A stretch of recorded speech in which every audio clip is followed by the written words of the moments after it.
नहीं है, यह स्वभाव है। इसलिए मैं कभी यह नहीं कहता कि इच्छा को मारो। मैं कहता हूं अपने जीवन को इतना जीवंत बनाओ कि इच्छा स्वयं रूप बदल ले। तुम्हें यह समझना होगा कि काम वासना अकेली नहीं आती, वह तब आती है जब जीवन में शून्य होता है।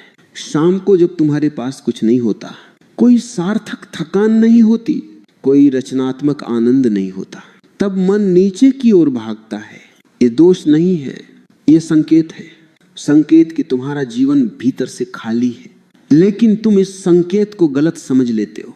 तुम सोचते हो समस्या काम वासना है और फिर तुम उसी से लड़ने लगते हो, जबकि समस्या खालीपन है। अब एक बहुत व्यावहारिक बात समझो, जब तुम दिन भर शरीर से थकते हो लेकिन मन से खाली रहते हो तो रात को मन नीचे की ओर जाएगा।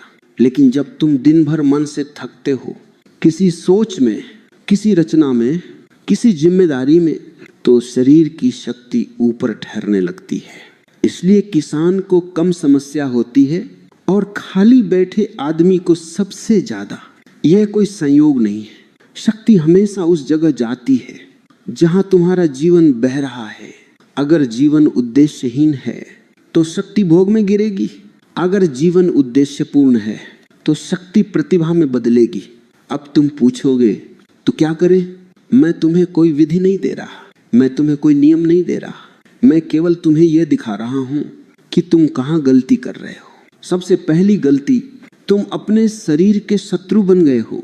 जब भी इच्छा उठती है तुम अपने आप को गाली देते हो, तुम अपने आप को कमजोर कहते हो, तुम अपने आप को गिरा हुआ कहते हो। और इस अपमान से शक्ति कभी ऊपर नहीं जाती, अपमान से शक्ति सिकुड़ जाती है। जिस दिन तुम अपने भीतर उठती इच्छा को बिना घृणा देख पाओगे, उसी दिन परिवर्तन शुरू हो जाएगा।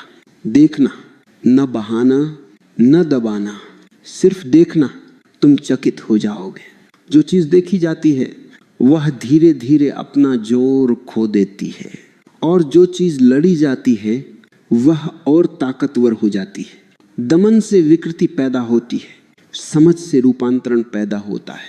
अब एक और गहरी बात, ऊर्जा को ऊपर उठाने में शरीर की स्थिति भी बहुत बड़ा कारण है। जो आदमी हमेशा झुका रहता है, उसकी छाती गिरी हुई, उसकी रीढ़ दबाव में उसकी ऊर्जा नीचे की ओर खींचती है। और जो आदमी सीधा रहता है, स्वाभाविक रूप से बिना अकड़, उसकी ऊर्जा भीतर संतुलित रहती है। यह कोई साधना नहीं है, यह